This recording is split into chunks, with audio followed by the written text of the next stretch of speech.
അതുപോലെ ഭയങ്കര ടച്ചിങ് ആയിട്ടുള്ള കഥാപാത്രമായിരുന്നു തിലകൻ ചേട്ടൻ്റെ ഫാദർ.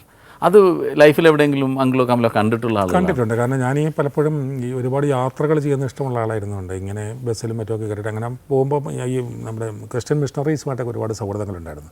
അപ്പോൾ അങ്ങനെ ചെന്ന് ഒരു മലയാളി വാരത്തിൽ താമസിക്കുമ്പോൾ, അദ്ദേഹത്തിൻ്റെ കോൺവെൻറ്റിൽ താമസിക്കുമ്പോൾ, അദ്ദേഹം അവിടുത്തെ ജോലിക്കാരോടും ആ തോട്ടത്തിലെ തൊഴിലാളികളോടും ഒക്കെ പെരുമാറുന്ന ഒരു രീതി ഭയങ്കര ചുണ്ടിയെടുത്തുകൊണ്ടും ശകാരിച്ചുകൊണ്ടും വെട്ടാൻ വരുന്ന പോലെയാണ് വരിക.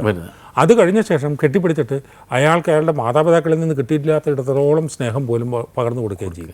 അപ്പോൾ ഈ മനസ്സിൽ അപ്പം തോന്നുന്ന റിഫ്ലക്സുകൾക്ക് യാതൊരു മുഖംമറയും ഇടാത്ത ഒരു മനുഷ്യൻ എന്ന് അതൊരു വൈദികൻ്റെ കുപ്പായത്തിൽ വന്നു കഴിഞ്ഞാൽ അങ്ങനെയുള്ള പല വൈദികരുമായിട്ട് എനിക്ക് പരിചയമുണ്ടായിരുന്നു.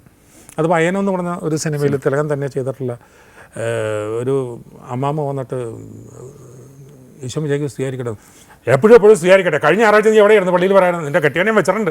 അപ്പോഴേക്കും വേറെ ആളൊന്നും ഈശോമിശിഹായ്ക്ക് സ്തുതിയായിരിക്കട്ടെ. ഇതിൻ്റെ വേരിയേഷൻസിലൂടെ ഒരു എന്താ പറയുക ഒരു സ്തുതിവചനത്തിന് മറുസ്തുതി പറയുന്നതിൻ്റെ വേരിയേഷൻസിലൂടെ പോലും ആ കഥാപാത്രത്തിൻ്റെ ഒരു സെൽഫിനെ പോർട്രേ ചെയ്യാമെന്ന് പറയുന്ന അപ്പോൾ ആ ഒരു കൺസെപ്റ്റിൽ നിന്നുകൊണ്ട് നമ്മൾ ആ പരിവൃത്തത്തിലുണ്ടാക്കിയൊരു കഥാപാത്രമാണത്.